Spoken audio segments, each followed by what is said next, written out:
Hola queridos amigos, nuevamente con ustedes el doctor Maximiliano Moreno Hidalgo, el médico que trabaja en los Andes, la Amazonía y la costa de Ecuador, y que hoy día les va a hablar de lo que fue la salud y la vida en la Amazonía de Ecuador desde 1945-1941 hasta la fecha.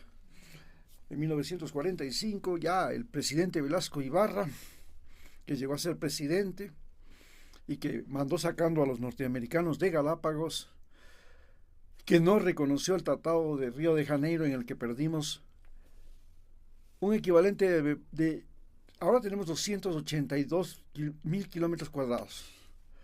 Hoy, en ese momento, perdimos 280.000 kilómetros cuadrados de territorio en la Amazonía en esa guerra de 1941, que fue financiada por Estados Unidos, por Teodoro Roosevelt, que les dio submarinos, aviones, tanques, armas, equipamiento, ametralladoras, todo al ejército peruano, para que el ejército peruano atacara al ejército ecuatoriano y le quitara ese territorio, que era precisamente el territorio de las zonas caucheras, porque al norte del río Amazonas, donde está el territorio de lo que es ahora Colombia, de lo que es ahora, de lo que fue antes Ecuador, es donde se producía caucho. Era la zona donde había más humedad. Y al sur había menos caucho.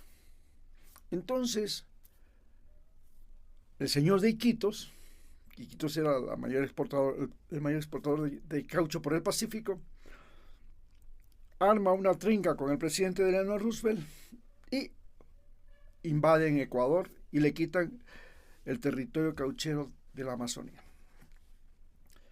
Ecuador a su vez era proveedor de caucho de Alemania. Alemania, ya les conté, sacaba caucho, sacaba escopolamina, sacaba pireto, sacaba aceites y jabones de Ecuador. Éramos el mayor proveedor de Sudamérica para el ejército de Alemania. Esta es una de las razones por las que nosotros fuimos atacados y perdimos.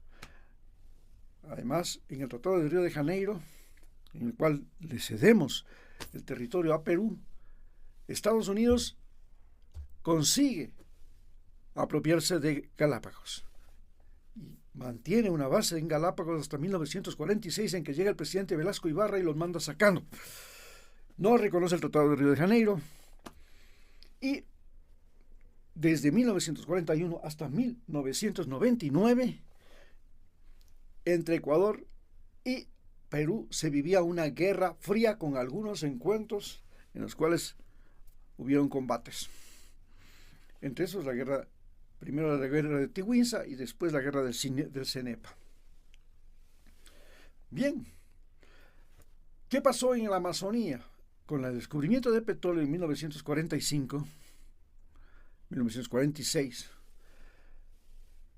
las misiones evangélicas comienzan a internarse en la Amazonía y comienzan a competir con las misiones. Ya los jesuitas fueron ya expulsados en 1760, pero a los jesuitas los reemplazaron los josefinos allá en la provincia de Sucumbíos, en la provincia de Napo, en la provincia de Pastaza, los dominicos también, los agustinos. Al sur, en la provincia de Morona Santiago, llegaron los norteamericanos, una religión norteamericana, católica norteamericana, que son los salesianos, que también se apropiaron de la provincia de Morona Santiago y Zamora Chinchipe. O sea, el norte para las congregaciones todavía tradicionalmente católicas y el sur para las congregaciones norteamericanas.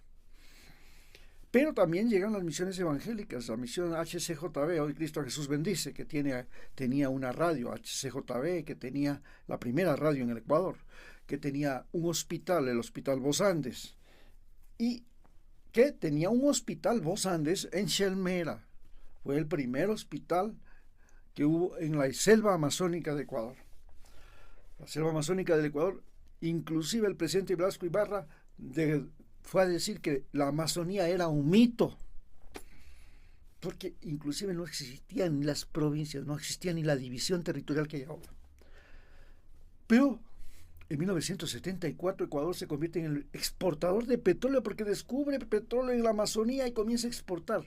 Y se convierte en primer exportador de petróleo por el Pacífico de Sudamérica. Bien, ¿Qué sucedió en Sucumbíos? Pues en Sucumbíos llegó toda la gente, llegó todo eso. Habían solo hombres, eso era hombres y prostitutas, eso era un western. Cuando llegó la Texaco Company, Oil Company, el Texaco y la Gulf, ellos crearon un western allá. Ese western incluía derrames petroleros, pueblos a la maldita sea, las calles de los pueblos de como Lago Agrio, que era el principal pueblo donde estaba concentrada la población, ahí cerca del río Putumayo, era brea, era aceite, era lodo y encima una capa de brea, de aceite, y eso era todo. La calle, el pueblo, la ciudad apestaba a brea, a petróleo crudo echado sobre las calles. No había casa que no sea prostíbulo. Las cines pasaban solo películas pornográficas. Era el boom, era un western. Había trago, bala, prostitutas, y ahí floreció las enfermedades venéreas. Entonces, el principal problema de la Amazonía en la zona norte fue las enfermedades venéreas. Y este problema se complicó en los años 90, cuando llegó también el SIDA. Bien, ¿qué pasaba en la zona de Pastaza, Morona, Santiago, Zamora, la zona del centro-sur? Porque en la zona norte, Orellana, Sucumbíos, era la zona de exploración petrolera, lo mismo que la de Napo. En cambio, en Pastaza, Morona, Santiago, no había nada. ¿Qué es lo que había?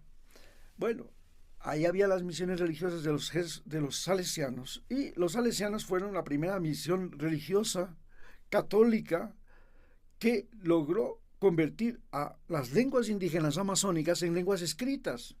Antes, los cristianos, los católicos, los jesuitas, los josefinos, dominicos, agustinos y todo lo demás, les enseñaron, sí, la religión. Les enseñaron, sí, el castellano. Los salesianos hicieron algo más interesante. Les enseñaron a escribir su lengua. Y curiosamente, la lengua de los Shuar tiene el mismo número de vocales y el mismo número de sonidos que tienen las vocales en inglés.